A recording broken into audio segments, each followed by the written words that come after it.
היה ב-63, אני חושבת 64, הייתי בת 13. דברים כאלה עוד לא היו בעולם. טרנסיות ודברים כאלה, וקוקסינלי הייתה כל כך נשית, שהיה קשה להאמין בכלל שהייתה פעם זכר. קוקסינלי עלתה על הבמה ושאלה, do you like my שדיים?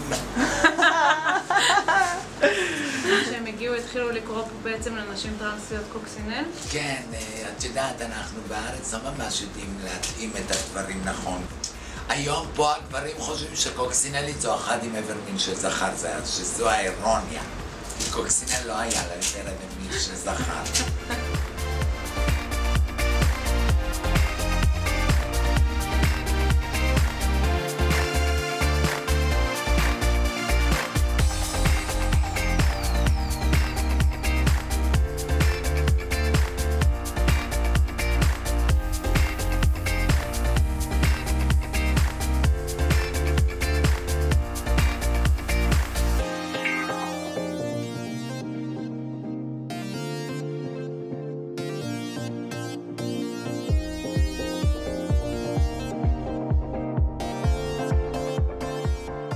היי, קוראים לי תותי, אני פעילה בפרויקט גילה, פרויקט העצמה טרנסית, ואני המפיקה של הפרויקט המדהים הזה של צילום לוח שנה של הקהילה הטרנסג'נדרית. ללוח השנה החלטנו להביא 12 אירועים מהקהילה הטרנסג'נדרית המקומית, 12 אירועים שהעצימו אותנו ובנו אותנו כקהילה. הבאנו אותם דרך 12 סיפורים אישיים של אנשים מתוך הקהילה, ואנחנו יודעים שיש הרבה יותר מ-12 סיפורים, אז ניסינו כן לבחור את אלו שהיו מאוד משמעותיים לכולנו, וגם שיהיו מגוונים מבחינת גילאים, מבחינת מגדרים, מבחינת זמנים.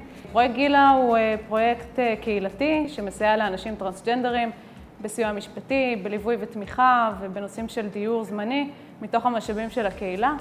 החלטנו לצלם את לוח השנה הזה כדי לאסוף כסף כתרומות, כי בעצם פרויקט גילה לא ממומן כרגע על ידי שום גורם חיצוני, וגם לוח השנה מצולם על ידי מתנדבות מוכשרות ומהממות מהקהילה.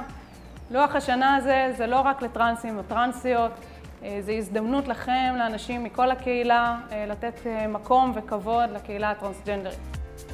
אז תקנו את לוח שנה ותתרמו לפרויקט גילה.